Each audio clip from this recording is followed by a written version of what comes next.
Hi folks, this is just a small video to say thank you to my mate George. I found that in one of the boxes, not to do with you George. A Marconi milliamp meter, reads up to 500 milliamp. It says on it there MOD, I would imagine that's Ministry of Defence. And it cost some money to make that, wouldn't it? It looks like brand new. I've got quite a few of those type meters. Anyway, this box here I panned back on purpose. Has come all the way from my mate George in Ireland. And it's amazing really, George. I'll tell you, it's amazing. Because the parcels and stuff that's been coming lately from the people on the YouTube. They give you an example. 2 days ago, there were a knock on my door, postman banging on door and what have you. You can't get it through letterbox, right, big box up here, you know. And it was just a beautiful looking box. I haven't got it handy now. And I opened it up, had to sign for it and what have you, you know, to sign 4 different pieces of paper to get this box, to prove that I'd got it. And then when I opened the box up, excuse me, yeah, a free gift for you, the Cobra Man, so you can buy yourself some decent test equipment and an ESR meter and some parts for your Deca 66. That's why it was beautiful, you know. Honestly, it was really nice, and I can't show you that side of the box, folks, because it's got my address on. Can't show you that side of the box because it's got George's address on. I have to show you it like that. But you can clearly see, George, it's come perfectly in one piece. And anyway, this other big box, like, I signed for it all, and this little letter you could do with some nice test equipment, you could do with a new ESR meter, you could do with this, you could do with that, you know. So as you can see, my bench is in tidy up mode, because the muck and the filth that come off this Deca is quite amazing. This is next to be cleaned. I am not joking, I started cleaning chassis up and there were muck and everything. Honestly, it was just filthy. And it got so bad that I decided I'm going to have to clean that chassis up outside. I've stripped out mains transformer off it, audio transformer off it, loads of other different heavy parts. I'm just about to check tuning condenser off and all of that sort of stuff, so I can get right down to it, you know. And so my Deca's in bits at the moment. It's a long way from working, and as soon as I get some money in, I'm going to buy all the capacitors for the whole machine all at the same time, you know, and then go through all resistors one by one, every resistor in it, to see if they're any out of value. There will be, I bet. 1955, you know, with that radio. Anyway, so I opened this big box up and read out notes and what have you, really well wrote.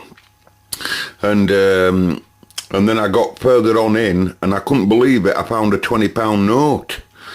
And then I went further on in, and a big bundle of £20 notes, and another big bundle of £20 notes, and another big bundle of £50 notes, and all. £50 notes, loads of them, absolutely piles of them like that.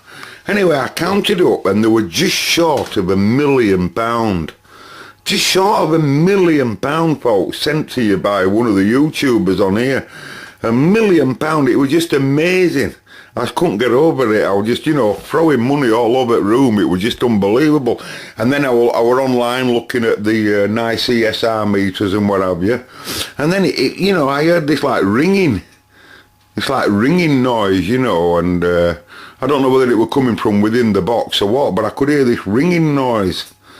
And it was like ringing and ringing and ringing and ringing. And then I realised then it's the alarm clock. It was just a dream. It was just a dream. It didn't really happen at all.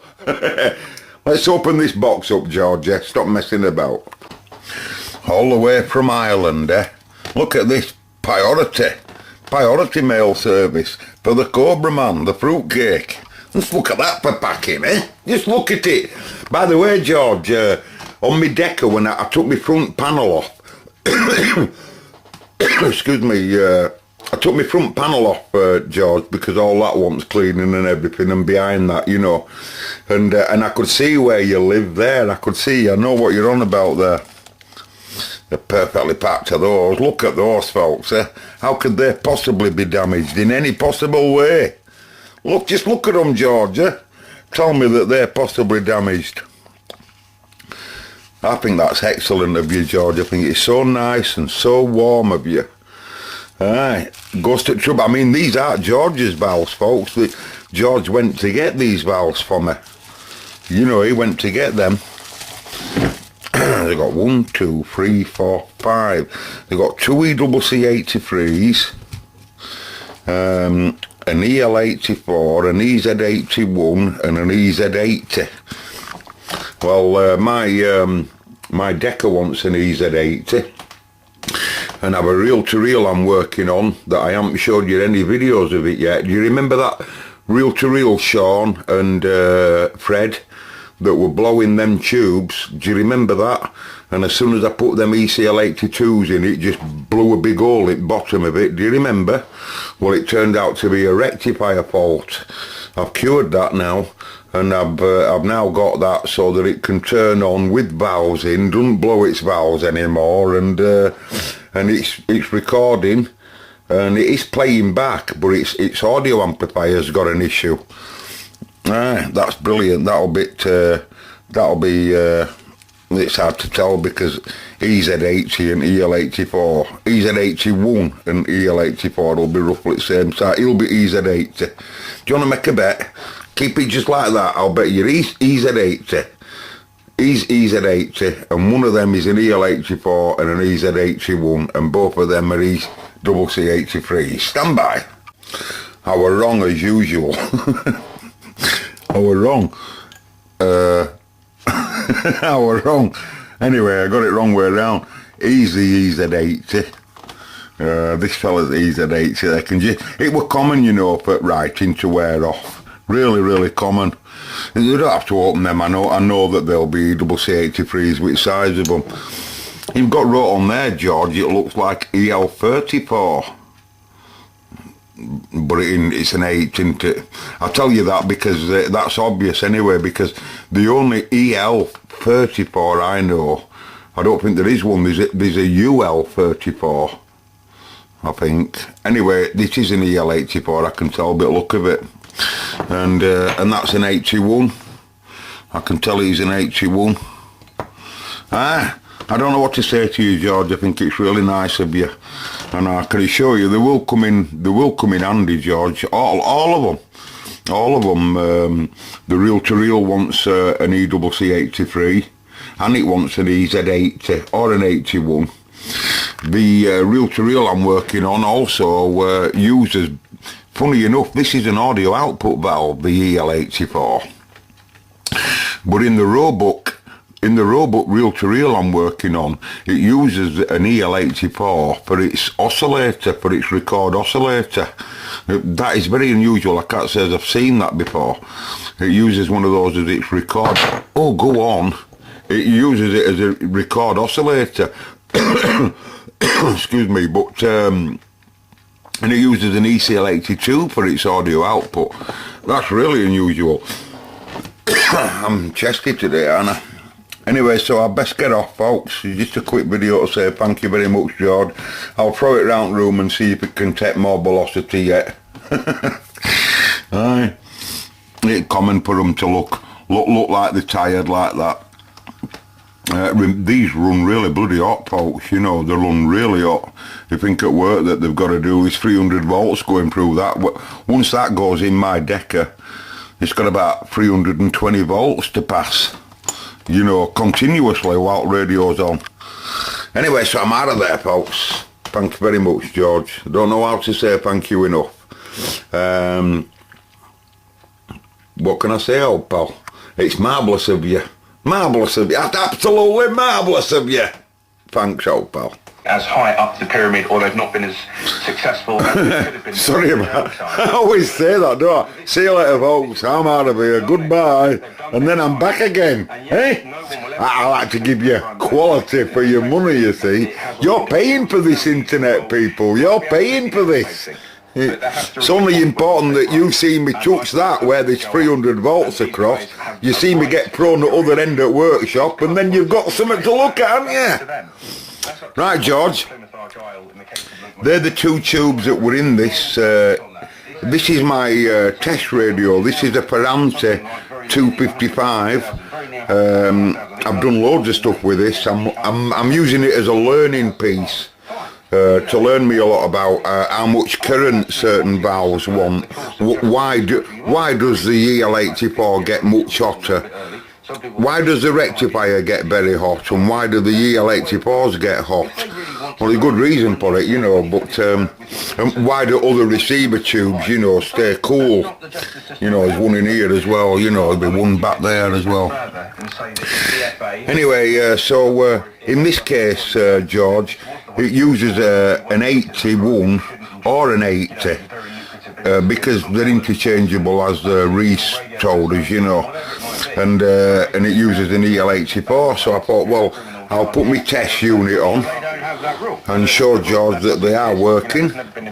So in there, George, is your EL84 working as an audio output, and your EZ80. Okay. Back because of something they did years ago. Yeah, it happens. There are jobs you can't do. You can't work with children if you've got a criminal record. You shouldn't work with children if you've got anything to do with criminal records, right? So, oh bloody hell, it's boiling. I can't move the bloody article. But we have a jumper on today because the WX is changing in the UK.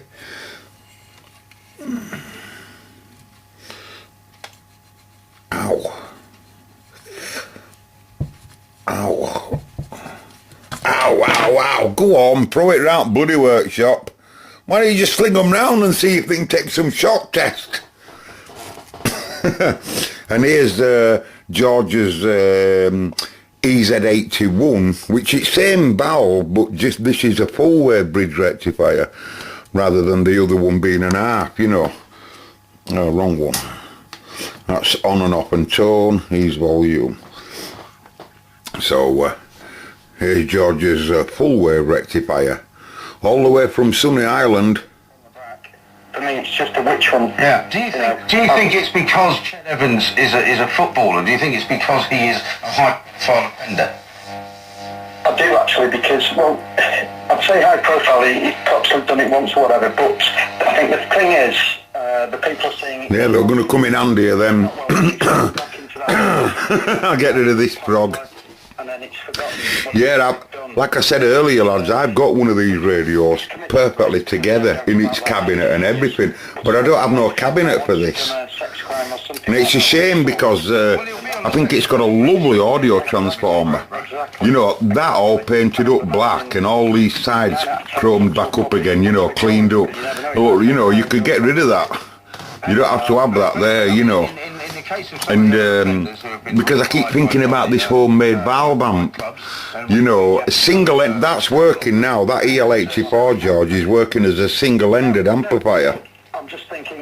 And one of these other two tubes are working as, well, they're doing several jobs in this, but one of them's working part as a preamp. Only one part of it. I think it's doing 3 jobs as one valve. And I think it's this one, but it might be this one, I can't remember. But it's working as a part preamp as well as a detector, and then audio's being driven off this EL84 here, you know, in single-endedly into this audio transformer. This is audio transformer, this is mains transformer. Now, if the other one were a right scruffy article, which it isn't, it's perfect. But if it were perfect, if it were really scruffy and it didn't have a cabinet, they'd be a nice candidate to rob the transformer, rob that transformer, rob them tubes, and then build a left and right stereo amplifier using 2 of those and 2 of those, and even 2 rectifiers. so you could have completely individual left and right power amps, you know. Aye. So I don't know what to say, George, but thanks very much. That's bad practice. Always put your knife away. Yeah, so thanks very much, George. I don't know what to say to you, lad. It's brilliant, is that? Because what's nice, I think, George, is they're not your valves. You went to the trouble to get them for me. And then you went to the trouble to send them to me. All the way from Sunny Island as well, you know. It's bloody lovely of you, that old mate. More than appreciated, let me tell you. And that fella that's going to send me that £1 million in that box with some new test equipment, I'm still waiting. I'm still waiting. I'll catch you in a bit, lads. Thanks very much, George, again. Got a bit of an issue here, George, with this EL84. It's what they call red plating. You probably can't see that. You can see the heater at the bottom, and then you can just see the red in the middle there, the glowing red in the middle. Can you see that? Well, that's known as red plating. They reckon that when they get a bit tired, they do that. When they get a bit dated, it can be a problem because sometimes they can go short and they can bug a transformer up. Oh, I better turn that off. Paul Young, and wherever I lay my hat. Yeah, it's red plating ever so slightly there, George, is that one. That's the EL84. Put something else on. What a good place to be. Oh no. What was that now? What do they call them? I forgot what they call them now. Fewer than one rape victim in They call house martins. House martins. Yeah, it's red plating. What it means is that ever so slightly. For those tube people out there, they'll know what I'm on about. It is a little bit dangerous. For your audio transformer, you see, like I say, it can bugger your transformer up. I don't know what to do regarding him. You know, I don't know what to do about him, but you know, I got him free of charge, George, so don't you dare think about it. You know, I'm upset in any way. And it happens to be, you see, that's one thing, George, that a valve tester apparently can't really test. They can give a heater test, can a valve tester, and they can give an emission test on how well it's working. But one of the best ways is to put it in, apparently. I haven't enough experience on that, but apparently one of the best ways is just to put it in the circuit that it's going to be working in, you know. But it's no big problem. It's no big problem, George. It happens to be that the EL84, we have 3 of those spare. I believe we've got 3 of those.